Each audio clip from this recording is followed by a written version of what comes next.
Juillet est un mois important pour les jardiniers. Il y a plein d'actions à faire dans les prochaines semaines et pour vous aider à ne rien oublier, je vous présente tous les gestes à faire au mois de juillet.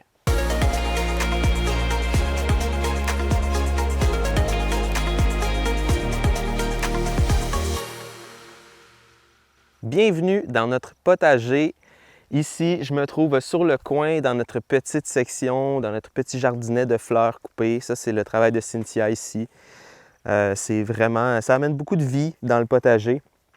Puis, mais ça me permet de me diriger en fait dans la section derrière. Ici, c'est une section qu'on n'a pas encore ouverte. Là, ici, c'est une planche de culture qu'on n'a pas encore ouverte. Et ça, c'est une des premières choses que vous pouvez faire dans votre potager en juillet, c'est de planter à nouveau, de semer à nouveau. Il y a encore plein de belles cultures qu'on peut planter au mois de juillet pour s'amener des légumes un peu plus tard à l'été, un peu plus tard à l'automne. Donc ici, ça, c'est une planche de culture qu'on s'était gardée pour mettre des brocolis et des choux-fleurs qu'on va planter dans 2 semaines environ. Puis au bout là-bas, on a aussi une toile d'occultation. C'est une toile qui a été placée par-dessus des cultures parce que si vous vous souvenez peut-être dans d'autres capsules, le tunnel qui est à gauche, en fait, il était à droite, on l'a déplacé. Et là, il y avait des pak choy, des choux chinois, il y avait du mesclun, des radis, des ravioles. On les avait même récoltés avec vous dans une capsule un peu plus tôt ce printemps.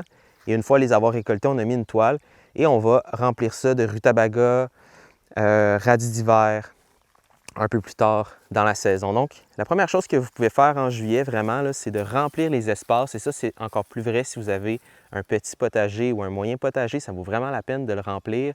Vous pouvez y intégrer encore des carottes. Là, on commence à être sur la fin pour les carottes, mais vous avez encore le temps, si vous le faites cette semaine ou la semaine prochaine, si vous êtes un peu plus près de Montréal, semer des carottes, des betteraves. On peut encore semer des betteraves. Éventuellement, il y a tous les choux pour l'automne qu'on peut planter, comme je disais, les brocolis, choux-fleurs, des choux même, des choux pommés, des rutabagas. Donc, il y a vraiment un beau monde de possibilités, mais c'est encore un peu trop tôt pour intégrer des cultures qui sont extrêmement sensibles à la chaleur, comme les radis, les ravioles. On voudra attendre un petit peu plus tard, au mois d'août. Donc ça, c'est vraiment la première chose que vous pouvez faire dans votre potager. Ça permet de continuer à jardiner, donc d'étirer la saison pour nous, mais aussi d'étirer la saison des récoltes et donc de profiter encore plus longtemps de nos légumes. Parlant de récolte, la deuxième chose que vous pouvez faire dans votre potager, en fait, qu'il faut faire et qu'il faudra faire, mais c'est important de ne pas l'oublier, parce que parfois on prend ça pour acquis, c'est de récolter. C'est de récolter, de manger, de transformer même au besoin, selon ce que vous récoltez. Et là, ici, par exemple, j'ai nos petits plants de basilic qu'il faut que je pince là, justement pour les aider à devenir un peu plus grands. Donc, je vais couper la tige ici à l'intersection avec mes mes futurs pousses latérales. Ça va aider mes plants de basilic à buissonner davantage. Ça, c'est des petites choses qui permettent d'avoir des récoltes un peu plus grandes, surtout pour des plants de basilic, d'avoir des plants qui vont buissonner. Là-bas, on a des laitues qui sont prêtes. Puis, sinon, je voulais vous montrer aussi dans notre serre. Mais pour savoir quand récolter, ça va dépendre des cultures, là.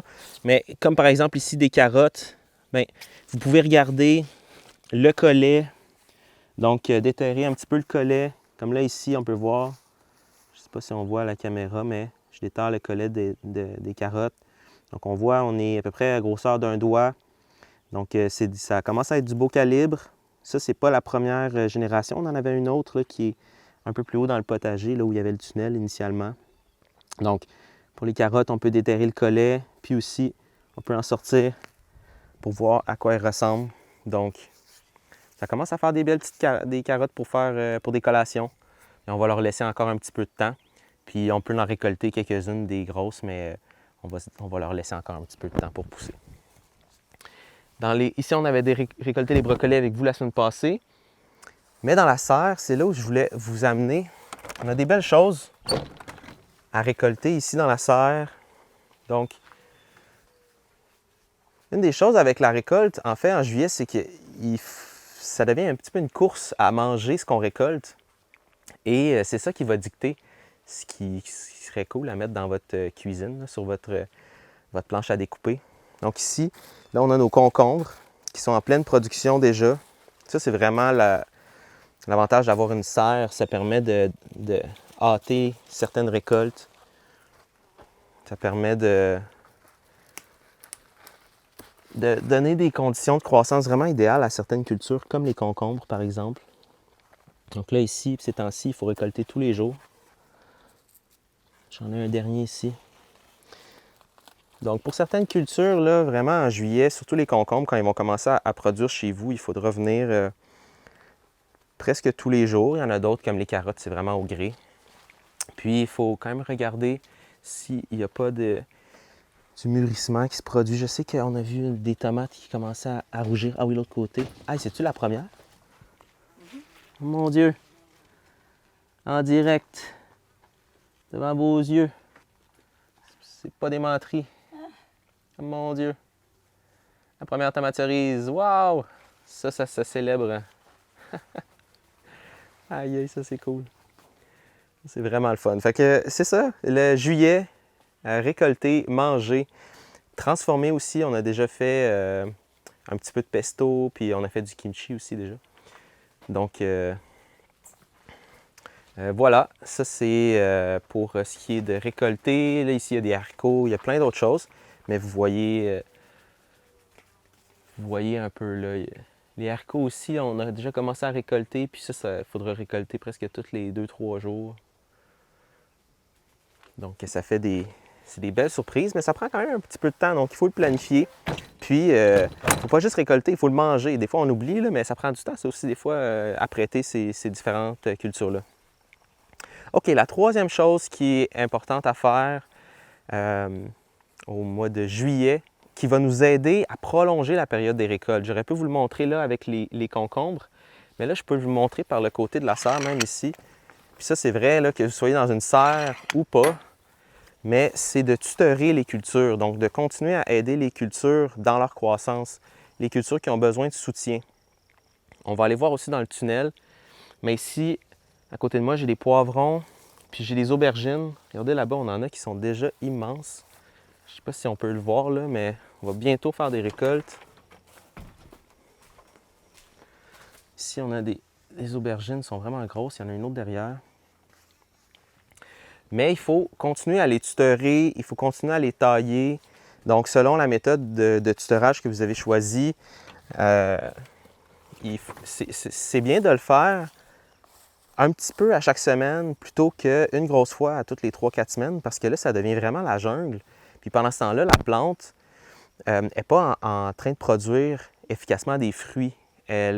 Même des fois, il y a des plants au mois de juillet qui vont casser. Donc si dans les dernières années, vous avez déjà eu de vos plants de tomates, par exemple, qui ont cassé parce qu'ils sont tombés ou parce qu'il y avait trop de poids ou ils n'étaient pas assez soutenus, bien, ça vaut la peine de les soutenir dans leur croissance et de le faire plus en prévention qu'une fois qu'ils sont vraiment immenses, qu'ils sont tombés sur le côté, etc. Donc, allez voir dans votre potager si vos plants ont besoin de soutien, puis offrez-leur le soutien qu'ils ont besoin au mois de juillet. Comme ici dans le tunnel, ça aide d'avoir une structure, comme ici on a une structure qui est rigide, qui nous permet de s'accrocher dessus. Le tunnel a beaucoup de qualités, là, en dehors du fait qu'on peut s'accrocher dessus. Mais ici, cette année, on a décidé de tutorer nos concombres avec des câbles qu'on a passés à travers le tunnel. Ça permet d'y accrocher des ficelles, de tutorer individuellement les concombres. Puis là, justement, ça pousse vite, hein, ces petits torieux-là. Donc, de temps à autre, quand je passe dans le potager, bien, je viens les enrouler. Puis, c'est vraiment pas long, tu sais. Ça prend quelques secondes, mais au final, ça fait qu'ils ne s'en mêlent pas les uns envers les autres, puis qui vont nous donner des bons concombres. Puis là, justement, oh, il y en a d'autres ici. Donc, des fois, quand on fait certaines interventions, ça nous permet d'en faire plusieurs. Donc, ça va être salade de concombre ce midi. Puis même, il y en a un autre derrière ici.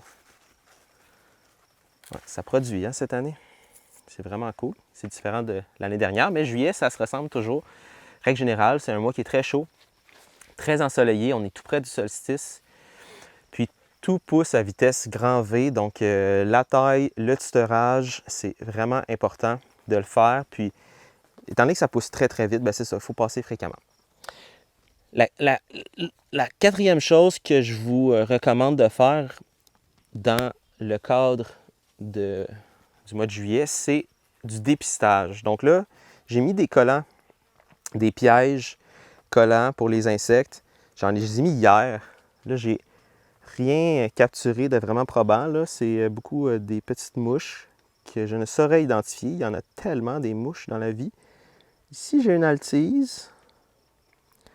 Puis bon, les pièges collants, c'est pas la seule façon de dépister, mais c'est comme une façon de pouvoir identifier si vous avez certaines choses en particulier. Comme ici, le petit insecte vert. Je ne sais pas si on le voit. Un petit peu. Bon. Ça, c'est une cicadelle. Une cicadelle en 2020 ou 2021, je pense, quand on était au Jardin des Funambules, quand notre potager était ailleurs. Oh, elle est piégée, mais elle n'est pas morte. On a eu de la cicadelle, la pomme de terre, là, vraiment en fou. Ça a ravagé nos pommes de terre en le temps de le dire. Puis, c'est pas un insecte qui est là toujours. Mais s'il arrive par dizaines de milliers. Puis, il ravage tout quand même assez rapidement. Donc, il faut garder un œil dessus. Puis sinon, quand vous faites votre dépistage, aussi, là, je me trouve dans les tomates. Puis chaque année, dans nos tomates, on a du sphinx de la tomate ou du sphinx du tabac. Ça, c'est une chenille vraiment grosse, qui est grosse comme un doigt et qui n'a pas besoin d'être en très grand nombre. Donc, on a seulement besoin d'en trouver une ou deux. Puis ces chenilles-là sont tellement grandes qu'elles peuvent défolier rapidement plusieurs plants ici. Donc, je sais qu'à partir de la mi-juillet, il faut que quand je passe, je fais juste regarder, voir si j'ai pas des feuilles qui sont complètement mangées. Puis si c'est le cas, bien, ce serait un signal qu'il y aurait le sphinx de la tomate. Donc le dépistage, on va sortir du tunnel, il fait vraiment chaud.